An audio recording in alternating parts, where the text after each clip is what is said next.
ይቀሩባቸው የነበሩ አሁን የጫት መቃሚያ ሆነዋል። አህባሾች በማን አለብኝነት የሚጠሉትን ያስገርፋሉ፣ ያሳስራሉ። ጊዜ ለነሱ ሆኗል።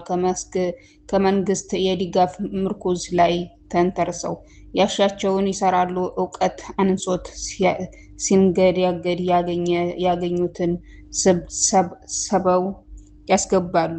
ህብረተሰቡ እንዲህ የእምነት አቋሙ መንምኖ ሲረሸረሽ ማየት ያላስቻላቸው እነ አንዋር በተለያዩ ሶሻል ሚዲያ ላይ የዳዕዋ ጥሪያቸውን አጧጥፈው በቻሉት አቅም እውነት በመንገር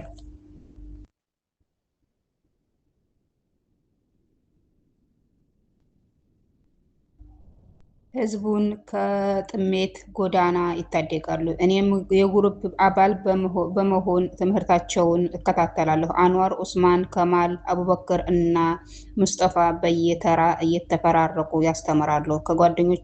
ከጓደኞቻቸው ጋር በምንራራቅም እርቀታችንን እስክንረሳ ድረስ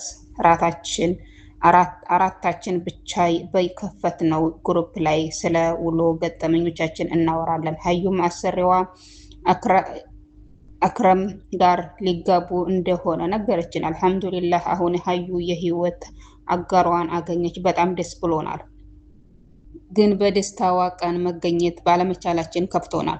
ኢክሩም አርግዛለች። የልጅ እናት ለመሆን ጉዞ ጀምራለች። ለአላህ ምን ይሳነዋል? የጓደኞችን ደስታ ያብዛልኝ። የኢክሩም የሀዩንም መልካም ዜና ሰምተን ተሰባስበን ተለያየን። ግን እኔ እንቅልፌ እስኪመጣ መቆየት ፈለኩ እና ግሩፕ ላይ የተለቀቁ ነገሮችን እያየሁ በመሀል ሴቶች ወደ እኛ ግሩፕ ገብተው እንዲማሩ ሊንኩን ግሩፕ ላይ ለቀኩ። ብዙም ሳይቆይ አሰላሙ አለይኩም የሚል መልእክት ደረሰኝ። ማንነቱን ለማወቅ አልተቸገርኩም። ኡስማን ነበር። ወአለይኩም ሰላም። የኢክሩም ጓደኛ ኢማን ነሽ አይደል? አዎ አልተሳሳትኩም፣ ኢማን ነኝ። ከዚህ በኋላ ከኡስማን ጋር ብዙ አወራን።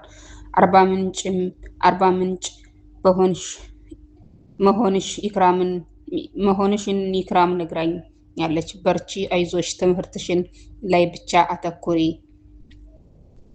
ትኩረት አድርጊ፣ በማይጠቅም ነገር ላይ ጊዜሽን እንዳታባክኝ። ሁሉም ነገር በጊዜው ይደርሳል። አሁን ግን መማር ነው ያለብሽ። ደግሞ ከተማሪዎች ሙስሊም ጀማዓ ጋር ተቀላቀይ፣ ግን አደራ እዛው ከአንዱ ጋር ኒካህ እንዳታስሪ አለኝ። ንግግር ፈገግ አስባለኝ። እሺ አመሰግናለሁ፣ ያልከኝን ሁሉ አደርጋለሁ ኢንሻአላህ። ነገ ጠዋት ክላስ አለኝ፣ ልተኛ ነው። ሰላም እደር ብዬ ተሰናብቼው ወጣሁ።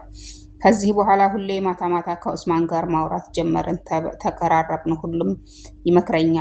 ሁልጊዜም ይመክረኛል። ስለ ገቢ ህይወት ተጠንቅቆ ያውቃል። ያተላትላል ብሎ ያሰበውን ነገር ቀድሞ ያስጠነቅቀኛል። ሁኔታው አስገረመኝ። ኡስማን የኤሌክትሮኒክስ መሸጫ ሱቅ አለው። የኡስማን ቤተሰቦች በጠቅላላ ነጋዴ ናቸው። ሁለት ታላላቅ ወንድሞች አዲስ አበባ ላይ ሱቅ አላቸው። ከልጅነት ጀምሮ የንግድ ሂደት እንቅስቃሴ አላቸው። እያየ ነው ያደገው። በዚህ ሂደት ውስጥ የሚያድጉ ልጆች ከትምህርት ይልቅ ለንግድ ቶሎ እጅ ይሰጣሉ። ለዚህ ደግሞ ወንድሜ ሷሊህ ማሳያ ምሳሌ ነው። ከልጅነቱ ጀምሮ አባቴን በስራ ያግዘው ስለነበረ እያደገ ሲመጣ ከትምህርት ይልቅ ንግድን መረጠ።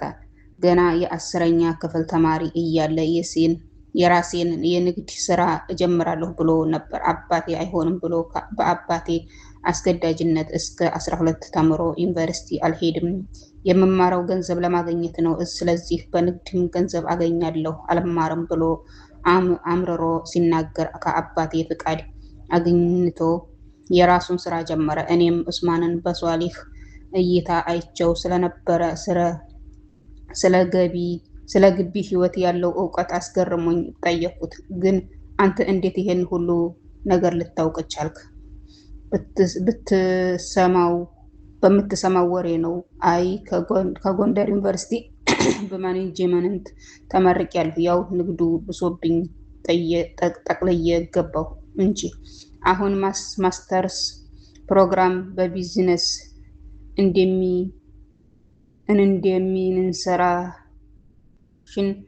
እንደሚንሰራሽን ዘንድሮ ጀምራለሁ። አብረን እንመረቃለን። አንቺ በዲግሪ እኔ በማስተርስ አለኝ። ማሻአላህ በጣም ጎበዝ ነህ። ሰው እኮ በአብዛኛው ለስራ እድገት ነው የሚማረው።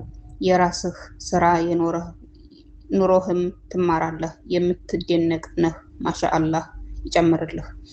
አሚን ኢንሻአላህ። አንቺም ትማሪያለሽ። ሃሃ እስኪ መጀመሪያ ይሄ ይለቅ። አሁን ግን እንቅልፍ የመቷል።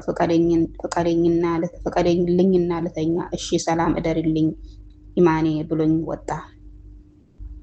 ኢማኔ ብሎ ሲጠራኝ የማላውቀው እንግዳ የሆነ ስሜት ተሰማኝ። አባቴ ብቻ ነበር ኢማኔ ብሎ የሚጠራኝ። ዛሬ ድጋሜ ከኡስማን ሰማሁ። ኢማኔ እኔ የምትለዋ ሆሄ የእኔ የሚል ትርጉም አለው በውስጡ እና እኔ የኡስማን ነኝ። በእርግጥ ኡስማን ህልሜ ሆኖ አግኝቼዋለሁ። በእድሜ፣ በቁመት፣ በትምህርት ደረጃ ይበልጠኛል። የተዘበራረቀ ስሜት ውስጥ ብዙ የማይመስሉ ጥያቄዎች ያስተናግድ ያዘ።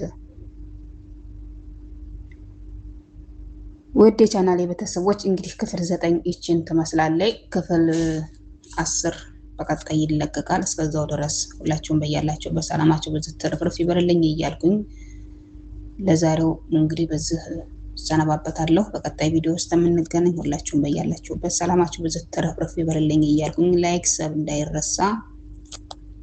ሁላችሁንም አመሰግናለሁ።